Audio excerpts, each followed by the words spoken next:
Hey, I'm Lydia Isnanto and this is Dreampreneurs Chat. It's a show where I chat with dream chasers all around the world who make their passion their paycheck, loving the risk they took and the job they do. On this show, I chat with Cassandra McClure. She is the founder and CEO of Luxury Beauty on Demand at CassandraMcClure.com and also co-founder and beauty director of Sustainable Project. We'll get to listen her bold journey and hard work in following her passion and the beautiful things when her career and her passion come together from focusing on what excites her. For a self-made woman like me. Hi Cassandra. Hi. So glad to be connected with you. Yeah, thanks for coming. And I know you from CBS. I've been following your Instagram and Insta story and it has been updated every single day. Yeah. And there's so much thing going on and you're like hustling and you're doing what you're passionate about and you're doing what you love to do. So tell us a little bit more about your feature in CBS. Yeah, so there's a TV show called This Is SF. They go around the country checking out the local businesses that are within that certain city. So the first season was This Is LA. And that got picked up by CBS. So there was a production company that said, hey, let's try this, let's do it. I mean, it's very common in LA. And CBS loved it and they said, we want to put this on our network. So when they moved on to San Francisco, I was one of the first few that they had reached out to. And I thought it was a scam. I thought it was a joke. I was like, there's no way. Stephanie Stimler was in the car with me when I got that call. And I was just like, really? You know, like, you guys want to interview me? And they're like, you know, you have something about you. We've been following you for a while, which is also what you had said. They were like, we've been just silently watching you. And I think that's something important that I started to like, okay, what are people really getting out of, you know, am I really giving them valuable content? What am I saying? What am I doing? You know, and people are actually watching me to possibly approach me for things like this. Like I have an influence on people. I was like, yeah, sure. Like I would love to meet with you. And they were like, okay, well, Robert Parks Valletta, he's this, you know, famous actor. He's gonna come interview you and your team about your business. And boom, a couple months later, I was on TV in front of a couple million people, and now you're sitting here. Yeah. And it has snowballed into something great. I mean, the episode's up on YouTube, but it's supposed to be on Netflix or Hulu or something like that, and now they're on to other cities, I believe, like Chicago, like they're doing a bunch, you know, now it's gonna be a national, you know, show. So yeah, it's pretty exciting. Yeah, it's really an honor to be connected with you. So tell us more about who you are. I'm sure all the audience would like to know. Yeah, so I am 29, about to turn 30 this December, and my fiance and I have been engaged for a year now. We have the same birthday, so I think that's really cool. But I met him in Seattle. I'm from Seattle, and now I live here in Palo Alto, California, so Silicon Valley. I moved here and really didn't, you know, I moved here after a guy, you know, he's my boyfriend at the time, and I was just trying to make it work. And I had a little salon in Seattle, but I was like, you know what, let me just go for it. I'm getting older. I want to, you know, settle down. And so I moved down and I was like, what am I going to do? I have to start all over again with my business. I have a mobile salon. I have a mobile beauty company. And I was like, what am I gonna do? So I just did it. I made the move and I grew my business from there. Now I'm doing a lot of different things. I'm a beauty director for the Sustainable Project, which is a movement to educate the community on the environmental impacts of the fashion, home, and beauty industries. So there's 3 founders, I'm one of them.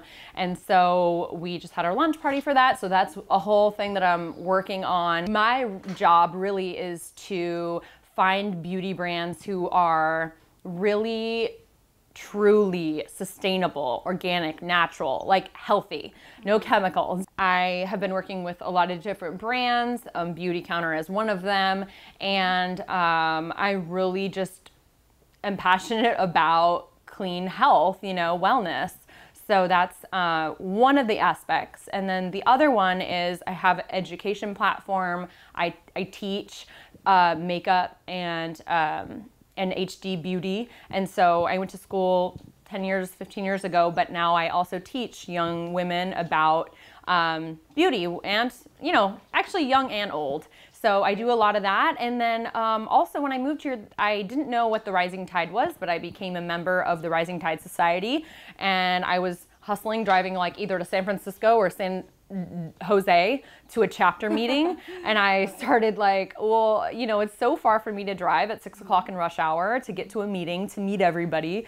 And one of the leaders was like, why don't you start your own chapter? And I didn't know that that was possible. So I founded the Silicon Valley Rising Tide Society. So I lead that and host monthly meetings. I volunteer my time to give back to the community, the creative community. We have about 170, 90% women in that group now, which is on Facebook and Honeybook and all over. And so we do a lot of styled shoots, and I also founded and created Bay Area styled shoots. And so I do that, and that is kind of stems from that, because I want to help all the different artists that, you know, with whatever they're doing, if it's calligraphy or photography, or they just are models or whatever, I want to bring styled shoots together. So I coordinate and plan styled shoots. And so that was how that little side business was born. There's an entry fee to be involved in the shoot, and then 10% of the proceeds go to the sustainable project. So I try to link it all together, and then I also have my team always with hair and makeup. We do have other beauty professionals that come on board to style if they would like, but I have a modeling background. So it was super easy for me to set that all up and, you know, say, hey, I have hair, makeup, models, clothes, I have all these connections, let's do shoots. And, you know, a lot of styled shoots are really how you build your business in the wedding industry. To get and have really amazing photos on your website to show other brides what you can do. You know, a lot of people don't want their pictures up on your website. They don't want their private, intimate moments up there. It's up to the bride. So that's why we do a lot of styled shoots in our industry, because we have faux brides and grooms and wedding parties that come together, and it also helps us get published and do that, you know, fairy tale, perfect looking wedding. And so I was awarded the Knot Best of Weddings this past year. I was honored with that, and my team is just so amazing. I'm also a member of the Chamber of Commerce in Palo Alto, so I do a lot of philanthropy, giving back. I work with a lot of different local organizations here, and with a lot of local businesses, so it's kind of a mouthful, but that's kind of the main, I guess, like main touch points. The hard thing with what I've chose to do with my life, you know, whether it's the modeling or you know, makeup and things like that, like they're all really fun, like from the outside, and so there's not a lot of value placed on that. So I think, you know, in terms of like how much you make, you really do have to hustle. You do have to say, this is what I'm worth, because you know, I broke it down in like from everything, like from your time, you know, going to the store and buying the makeup to, you know, the gas and all of that. Like, you know, you have to have some real confidence behind when you say, this is my price. This is, you know, what I'm charging. And like for many years, I didn't really charge, because I felt like I wasn't even worthy of charging, because I was just getting started, and I was, you know, I was exploring and I was having fun, right? But there becomes a time where you get older and you're like, this is taking a lot out of me. And, you know, I feel like I've worked enough, I have enough experience, I've worked in these magazines, I've been published, I've been on TV. Once you start to do all those things, and there's so many that you'd be surprised that people see me, oh, I saw you in, you know, Seattle Magazine. It's like, yeah, there's a lot of money that went behind that. That was a big challenge. And so I think if there wasn't passion behind it, if I didn't really love it, I could have never gotten to this point, because there was no money. It wasn't about money, and it still isn't. You know, I love getting my clients ready for whatever they need, whether it's, you know, for a speech, you know, a TED Talk, or a bride. I work with brides of all different budgets, you know, and my team does too. And then the question about, you know, forming the team, like I trained a lot of them myself. I worked with them on site, you know, for several different events and weddings. And so, you get to know people and who you want to work with and who you want to surround yourself with. And you start to notice other people like you that are really also very passionate, who will do anything, who are like happy to do styled shoots. I think I did close to 50 last year. You know, Wow. I was paying to be a part of those. But every single inquiry that I get on my website, one of the first things everyone says is, "Oh my God, I love your website."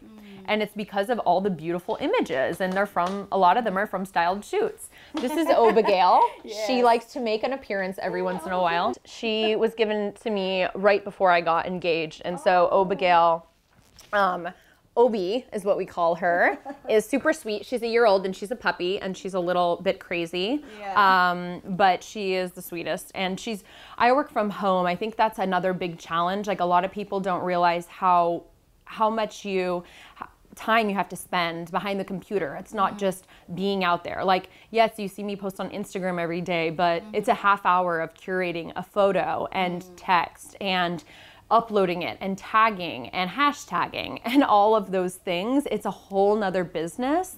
And so that can be lonely. And I was complaining to my fiance, like, you know, I'm home all the time. You know, I do co-work sessions and we'll go to Blue Bottle or we'll go to Phil's or we'll go to Four Seasons and I'll get together with other women who are going through the exact same thing as I am. But a lot of times, you know, it's late at night, it's 2 in the morning, I'm still working and I'm responding to emails and I'm sending invoices and filling out contracts. And you know, that's a huge part of it, is keeping like a well-kept business. And so Obi helps with that a little bit because, you know, even though I like to be alone, I still like that like little bit of comfort. And so she's been really great. When you first moved here, I know that, I mean, most of your network still from Seattle, right?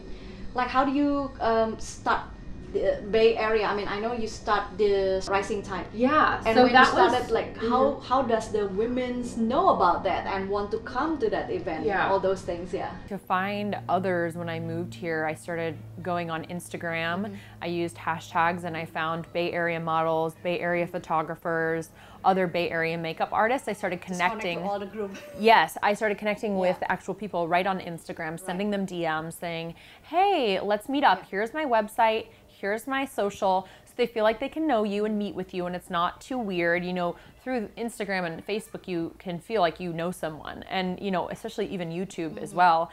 And so it was pretty easy. I just started going out, driving to San Jose, driving to San Francisco and meeting these people and reaching out. And you love doing it. As in, like, that's part of your passion, to connect with people and connecting everyone together.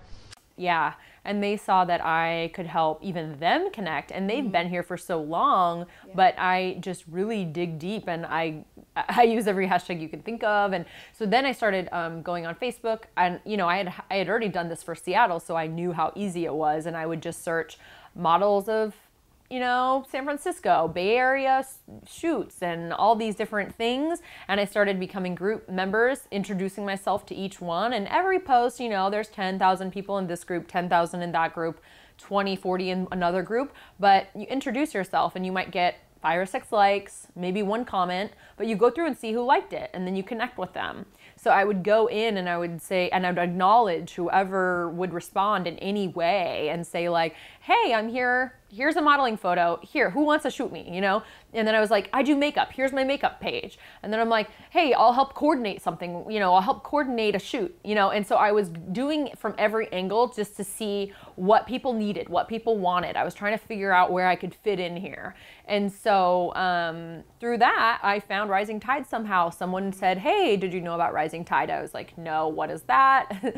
And I went to a meeting and it changed literally everything. I took a photographer with me that day. We were both like, whoa, this is really cool. There's education. We were going over like taxes and stuff. And May of last year, it's been over a year now, and I've grown my own chapter here because there was nothing in Silicon Valley. And a lot of people said, oh, I don't think there's very many people like you in Silicon Valley, you know, married or engaged to an engineer that's working at Facebook or Google or is doing a startup. you know, everyone is in tech here. Everyone always said that. Exactly. And I was like, you know what? If there's me, there has to be other people like me. And I found that out very quickly. Our first meeting, there was like 6, 7 women, and now there's a consistent 10 to 30 at every single meeting out of the 170 that can make it on like a Wednesday night. And it is really powerful. Like, they love it. I love it. It's helped all of our businesses, like, and you just connect. So it's really about just finding other like-minded people like you, and you can make it happen. And if there isn't one, you create your own, right? Exactly. Because people will find you if you know how to use social media. And so that's another thing I do, but on the back end, I do web design and social media, SEO, and I kind of work on that kind of thing. And so that, I guess, helped a little bit to understand computers, understand social media a little bit, but it's always changing. The algorithm's always changing. So you're like constantly reading articles. Okay, this is what's happening this week. And so you just play with it really and try not to let it get frustrating. I'm sure it will be not a problem for you to like moving places or even staying in somewhere else. That's also developed because, like you mentioned, that you stay in Dubai before, so you've been like have the traveling background that keeps you somehow like you're not afraid with connecting with strangers and all that, and taking the risk of moving and things. It's true. I moved away when I was 18. I moved to LA. I had lived in 4 or 5 states before I moved out of the country. Vegas was one, New York was one, Pennsylvania, Colorado. Wow. I would just move with friends who were in college. Like, I remember moving to Fort Collins, Colorado, like most random place in the world. But I was like, you know what? I want to try living here for a little while and see what it's like and experience like college life, because I didn't go to college or like a 4-year or anything like that. I did like a very quick thing, and I did online. But I had stumbled upon a guy I had met, and he was also traveling a lot, and I ended up moving to the UK and going to school over there for beauty again. And I was the first ever stylist on the PGA for the WAGs, the wives and girlfriends of the professional association over there. And so I got to travel the world for a year on tour with 150 golfers and 20 to 50 women at a time.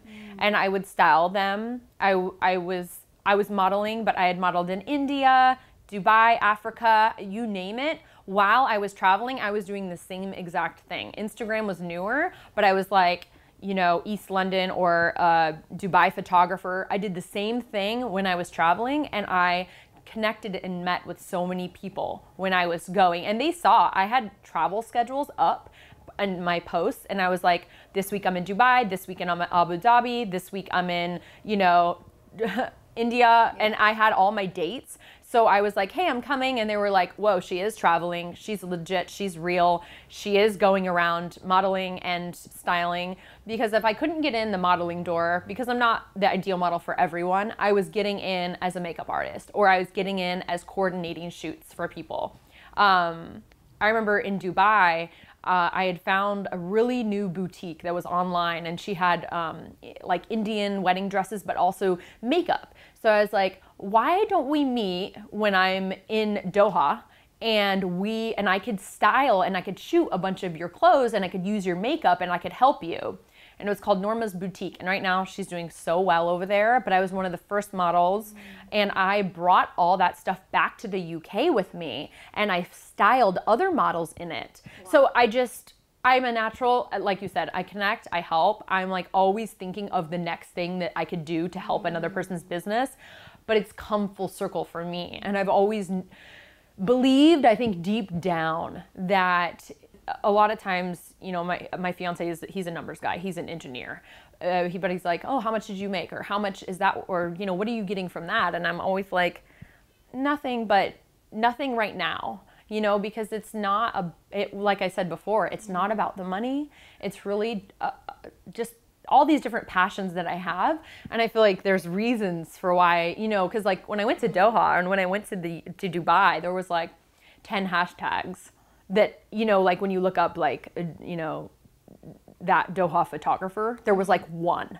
So I was like, I liked every single one of the posts, sent him a DM, and I was like, this is what I'm doing. Like, what, you know, and, you know, I would love to work with this model, and I would love to work with this line, and I'd love to wear an abaya and go to the souk and do this. And like, you know, they're like, whoa, you know, this American is just coming over and she's not afraid. She's not scared. Like my own family was like, you're going to the Middle East? And I'm like, yeah. And they were all so weary and like, oh my God, there's bombings. It's like, I was never afraid to go out and, you know, go to, you know, all these beautiful places and explore the lands all by myself. So I did about 30 plus countries in the year, and I lived out of a suitcase, and I went from hotel to hotel with all these golfers, and we went to the most beautiful places. I mean, we were in Hong Kong, we were, you know, and after a year, I said, I am not going on that tour again, because they usually go to the same exact locations for their tour. And I was like, you know, it was okay, but that was the experience. And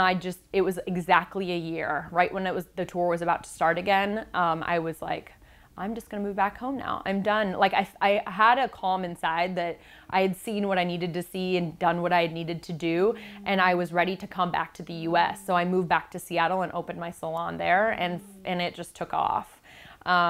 It was really great, and I was still modeling, so I was on the cover of different magazines there, and I started working heavily in the bridal industry, and I really was like, you know what, I'm gonna not model as much. I'm gonna put all my energy into being a makeup artist and a hairstylist and building a team, and that's what I did. If there is one advice for all the dreampreneurs out there, or the dream chasers out there who are still finding their passions and kind of like afraid to taking the risk, you know, what is your kind of like one advice for them? Well, I'm mentoring now, so you know, you can reach out to me directly and I could help you on your path, on your journey. Oh, yeah. Then I've built my business and I've helped so many others build their business, whether it's with SEO or their Instagram or great content or connecting with others, you know, because we don't all have these special skills. They take years to learn and master, and they're always ever changing. And so I always tell people, reach out to someone who is an expert in that and delegate those other tasks that don't excite you, and find someone who can help. Get a mentor, someone that you can look up to. I have a few, and it's good to bounce ideas and have a team, a network, but I also do mentoring. So I do online like video, and I also meet in person. I've traveled to my clients. I've traveled for weddings, but I also have traveled back home and to around California to women who are really just trying to figure out what they want to do. And I wouldn't say I'm a life coach or anything like that, but it's more about figuring out your why, the business and your life, and what skills that you have, where you come from, you know, and what comes naturally to you, and pairing that and making a pentagon. Like, what are you good at? What do you love?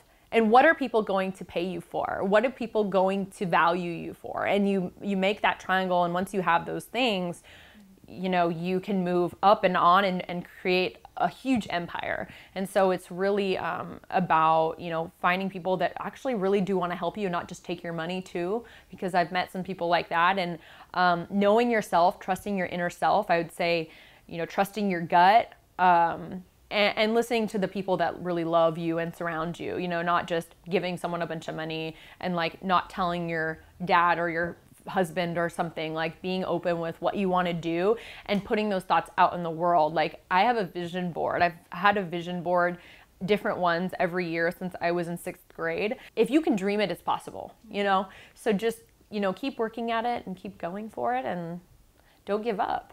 And keep hustling and keep hustling. Just face all the failure. If you face failure, and get back up and just failure is such a big part of it. I'm glad you said that. You know, I have never seen it as failure, and actually there's so many times that I have gone on like an interview, or I started working with someone and I thought, oh my God, this is going to be so big, you know, or I've reached out to big, you know, brands or influencers, because I also I do that on the side too. And they don't get back to me, or they reject me, but I don't see it as a failure. I'm like, and because other opportunities come in and I'm like, if I would have took that, I'd still be down there. Yeah. So I don't ever take, you know, I have so many dreams that like, if you tell me one's not possible right now, I'm fine, because I have so much else going on. And you just, I love to keep busy, you know, so it's, yeah, just keep going for it. Well, that's awesome. Thank you for sharing, Cassandra. So, how to find you? My name is Cassandra McClure, and that's how you can find me, CassandraMcClure.com. That is my beauty site. You can book anything on there if you're in the Bay Area. I have so many different people on my team that specialize in different things: microblading, eyelash extensions, you know, waxing, like whatever you want. So that is my business side, but you can just search me normally, like even on Instagram, the Cassandra McClure, and I'm there. That is my main account, like personally. Obagail's is Obagail the Frenchie. Right. The Bay Area Shoots is at Bay Area Styled Shoots. I have at Cassandra McClure, that's my wedding Instagram, that my bridal team. You'll find me. I do have a YouTube now. I have a couple subscribers, and I try to do vlogs like behind the scenes of the shoots that I'm going to, weddings. So for audience out there who are dreamers, don't be afraid. I mean, we learned from Cassandra that we don't be afraid to take the risk and just go for it and just hustle it and be busy and find a mentor. And that's really important, and find a network, like-minded people, that's important too. So if you guys want to see more of Cassandra's work and know more about her, check out the link. I put the link on the description down below. And thank you so much for watching. Until next time, stay tuned in the next Dreampreneur Chat. Bye. For a self-made woman like me. This podcast is available on iTunes and other major podcast platforms. Also, you can watch this video podcast at youtube.com/Lydia Isnanto. If you would like to be the guest of the show, please message me and join the group at facebook.com/DreampreneurSchat.